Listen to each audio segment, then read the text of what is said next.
I am going to try to do this correctly, finally. I've tried recording this video 3 times, and each time something else happened. Either the memory card was full, or camera died, or the mic wasn't picking up my voice the right way. It was picking up too much wind noise. So hopefully all that crap is sorted, so I can finally get this done. And I don't even know if I can do it in the amount of time it takes for me to get to work, but this is going to be my owner's review of a 2019 Multistrada 950S. Yeah, let's get this done.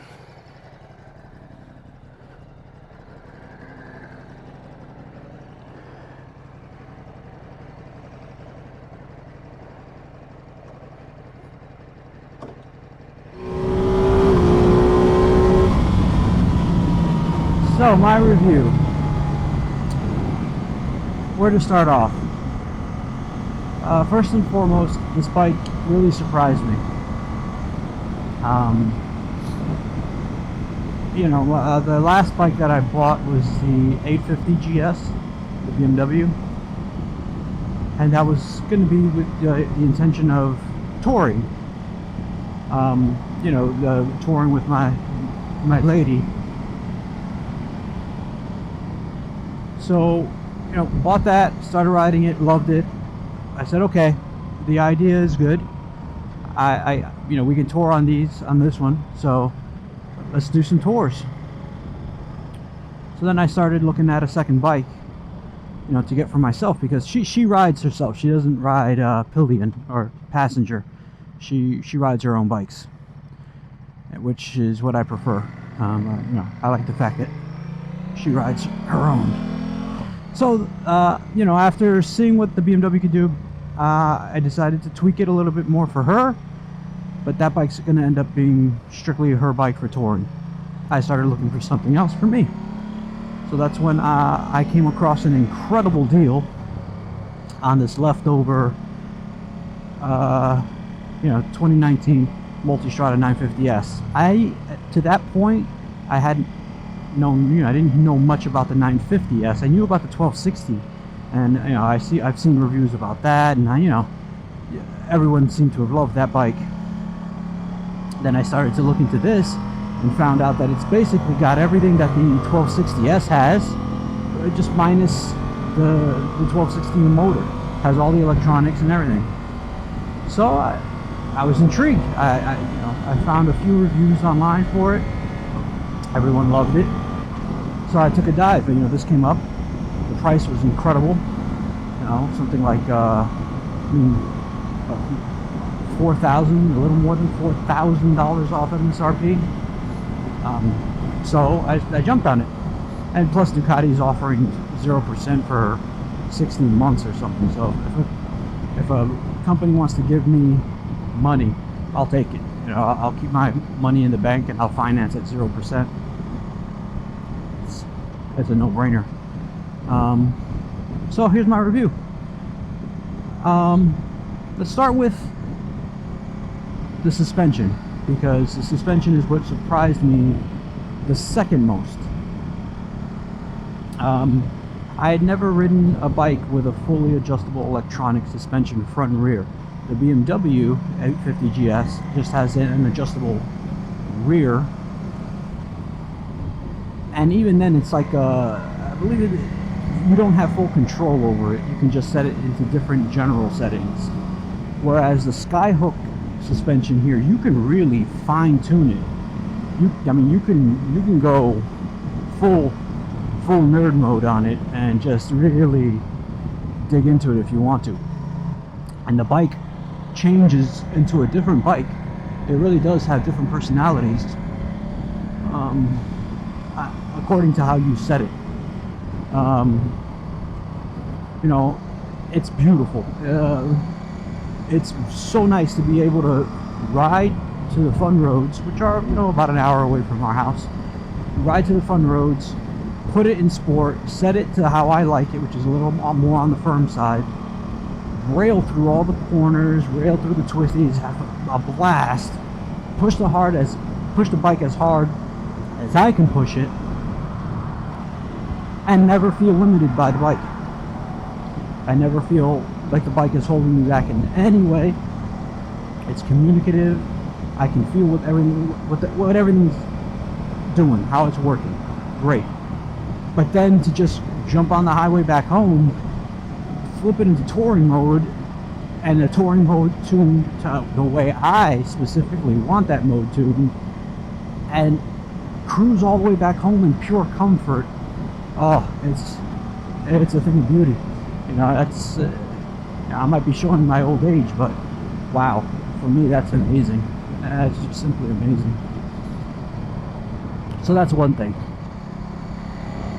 The next thing is the brakes. The brakes on this are good, with a caveat. The rear brake is not so good. But there's a caveat within that caveat. The rear brake is not so good when you're only using the rear brake. Let me explain. If I engage the front brake and then the rear brake feels great. If I just use the rear brake without engaging the front brake, the rear brake is garbage. It doesn't, you don't feel anything. It doesn't feel like it's slowing the bike down much, if at all. It's just horrible. And I think I've narrowed it down or nailed it down to the fact that this bike has linked brakes. And I've never experienced a bike with linked brakes before. So basically what that means is when you engage the front brake, it actuates the rear brake automatically, even without you touching it. So when I engage the front brake and then touch the rear brake, it's like multiplying the amount of force I'm actually putting on the brake lever, the rear brake lever, by I don't know how much. So then I get the feel that I want. So, you know, the rear brake is a letdown. The front brake, though, amazing. The Brembos stop a bike of this girth better than you'd expect. It's pretty awesome.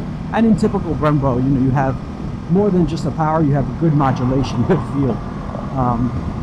You know, there are bikes that have great brakes, but you can't feel anything. You know, you can't dial it in, or it's very hard to dial in. But this bike, it's great, and you could really modulate your speed well with the brake. So that's that. Next up are the electronics, which are fun, and especially for a gadget geek like me, I tend to nerd out on these things. The display is nice. It's not the best display. I mean, that title still goes to BMW. They have the best display of all the manufacturers. But this is good. It is very good. It gives you all the information you want and then some. It's very nice. The only issue that I have with the electronics are the switches, and I don't know if it'll come up or not, but the switches aren't back illuminated. They're kind of outline illuminated. So they illuminated the outline of all the buttons, and it looks really nice at night, you know, but it doesn't tell you what the button is that it's outlining. You know, you still have no idea. But I mean, that's a little minor issue, because after you ride the bike for 2 days, you'll know what all the buttons do just by memory. But the electronics are amazing. I have no issues so far with the electronics. The only thing that I hate, and that I didn't realize before I got the bike, I do all my own minor services. So brake pads, oil changes, air filters, all that stuff I do myself. I like to tinker. I'm good at it, you know, and I don't mind the time that it takes to get that stuff done. So I'll do it myself. But with the Ducati, you can't reset the service light at all. You can't even get a Bluetooth dongle with an app to reset it. You just can't.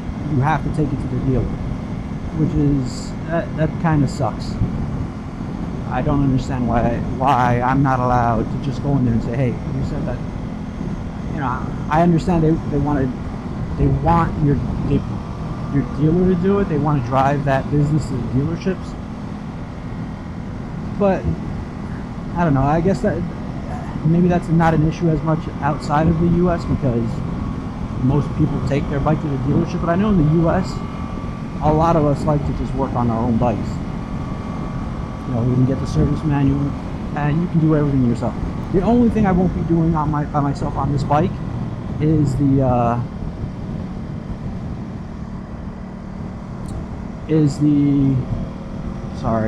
valve adjustment. That is just crazy. I'd rather just leave that to someone else. I mean, I could do it, but I would rather not spend the time cussing and throwing tools in my garage by doing it myself. So yeah, so that's fine. The main highlight of this bike, I would have to say, is easily this engine. I don't know what voodoo magic Ducati did with this engine, but holy, it is, the characteristics fit this bike so well. Below 3,500, it kind of stumbles. It doesn't like to be there in any gear other than first. It just doesn't. But above that, it just is. It pulls so hard all the way to red line. It just pulls. It is such a nice feeling.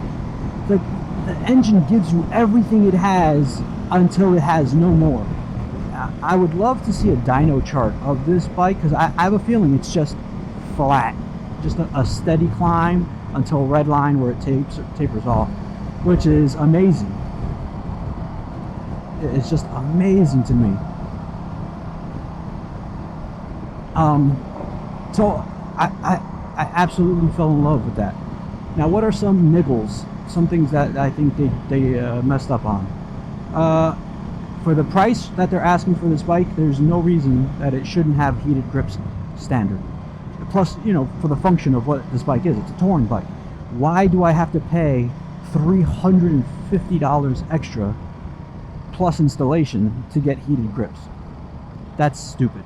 You know, I bought the heated grips and installed them myself, but even then, Ducati still gets you because you cannot activate them unless you go to the dealership so they can log into the ECU to tell the ECU, hey, the bike has heated grips now, let that button work. So that's a problem.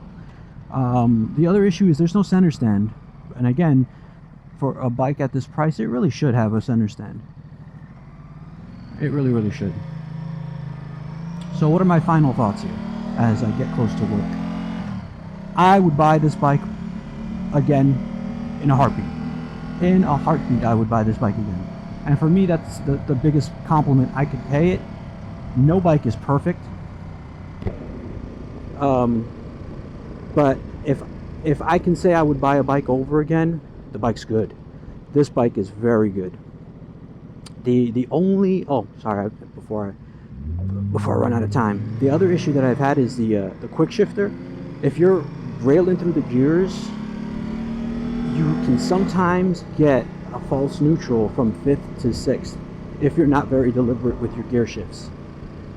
I've gotten more deliberate and it's been mostly mitigated, but that's a note. You know, the transmission, I would give it like a 4 out of 5 instead of a perfect, but it's great. But still, that's annoying.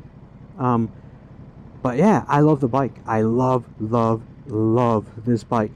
It has taken up all my riding time. I put 3,488 miles on it in 5 weeks. That's how much I love this bike. I can't say enough. Ducati, I mean, I don't know why you would get the 1260. I mean, I guess there's more power there, but for the street, how much power does a touring bike need? In my opinion, it just needs enough to be fun. Anything more than that is just overkill. And just, something that the manufacturers can probably charge you more for. I don't see it. I mean, at the asking price of what I think this is like $17,500 here in the United States, this bike is overpriced. It's overpriced. But if you can, and you should be able to get a much better price than the list price for the bike, it's amazing. There are very few bikes that I think would compete with this. Maybe the Tracer 900 GT, but that's the only thing that comes to mind. In the same category, the Versus perhaps, but not the 650, the 1000. But then the 1000, I think, is the LT is more expensive than this, but it does come with bags. This comes with no bags. I don't know. You know, the conversations are endless that you could have, but I don't think there's much that competes with it. But at the same time, it's overpriced. If you pay, MSRP asking. Just because you don't get heated grips, you don't have a center stand. It's stupid. Anyway, for me, I give the bike an incredible rating. It's a fun bike. It evokes an emotion out of you, which is what motorcycles should do. They're toys at the end of the day, and they should evoke that emotion. I love this bike. If you guys have any questions, just let me know. I'll do my best to answer all the questions I get. It's still kind of hard to find owner reviews on this bike on YouTube, but if you have any questions, let me know. Talk to you guys later.